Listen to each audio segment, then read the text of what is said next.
আপনি দিয়ে লাভ নেই, পানি দিয়ে লাভ হবে না। গোবরের মিনিমাম আমরা ধরেন এই গোবরটাকে যে এইরকম করে রাখছি, এই গোবরটা হচ্ছে বাদামি কালার। এটা যদি আরও 3 দিন রোদে রাখি এটা কিছু হবে না, কিন্তু যদি ধরেন 5-7 দিন যদি রোদে রাখি ভিতর কালার তো সবাই জানে দেখি রকম যে বাদামি কালার, একবারে কাঠের মতো কালার। গাছ কাটলে যেরকম বেরোয় ওটা তো আপনার যতই পানি ডালেন যাই দেখলেন ওটা কেঁচো খাবি না, ওটার মতো আগে কেঁচো মরবি না, কারণ আমার মধ্যে কোনো খারাপ জিনিস নাই, কিছু মরবি না, কিন্তু ওটাতে কোনো লাভ হবে না, ওটাতে সার হবে না। এই হচ্ছে আপনার সম্পূর্ণ বিষয়।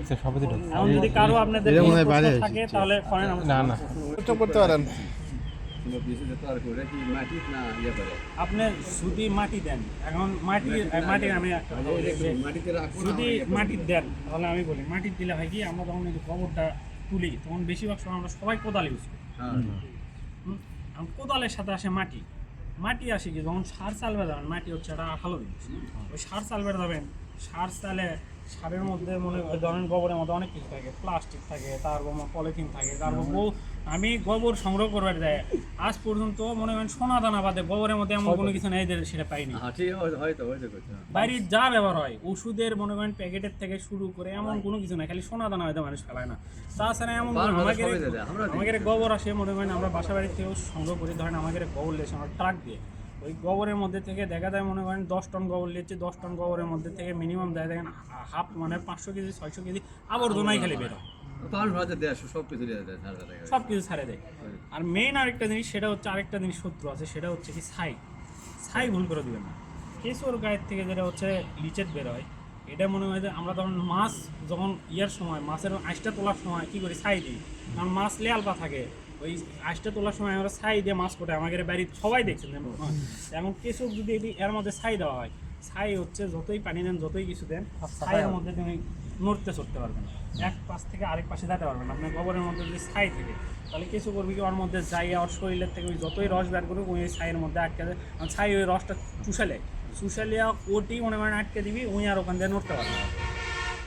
এটা হচ্ছে গোবরের মধ্যে কেউ ছাই ফেলা। একটা প্রশ্ন, যে ডিম জেলে ডিম আপনার ধরেন আমি এক ডিম সেপারেট করে একটা সোজা বুদ্ধি আছে,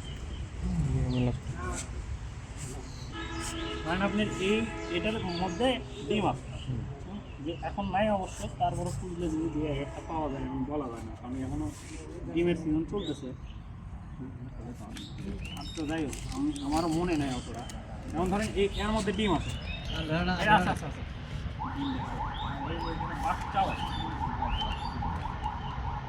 এই যে বাচ্চার সাইজটা এটা তাও হচ্ছে মনে করেন মিনিমাম হচ্ছে 10 দিনের বাচ্চা, এখানে ডিম আছে, বাচ্চা আছে,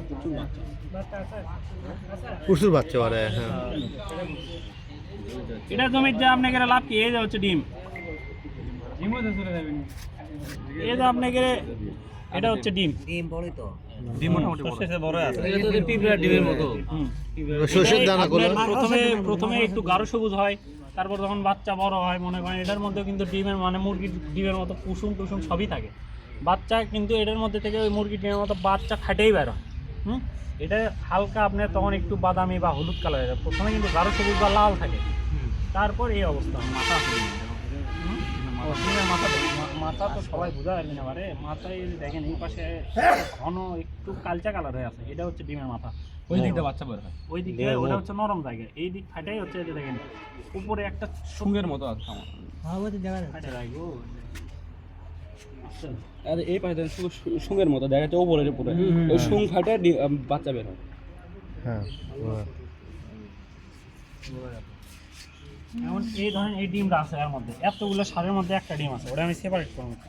এই জন্য ওই সময় আমাকে লোভ করা যাবে না, ওই সময় আমরা করবো কি, যে মনে করেন সারটা তুলবো না, এটা ধরেন আরও একটু পানি দিব, সবাই ধরেন হাত দিয়ে স্প্রে মারে না, ওই রকম এটা অবশ্যই কিনে রাখবে, স্প্রে রাখে ওটা করবো কি গোবরের ওপর বিছে দিব, দিয়ে স্প্রে দিয়ে পানি দিব, 10 দিন থাকলে এরকম ছোটো ছোটো বাচ্চা ফুটো ওরা নিচে দিকে নামে আপনি কষ্টই করা লাগবে।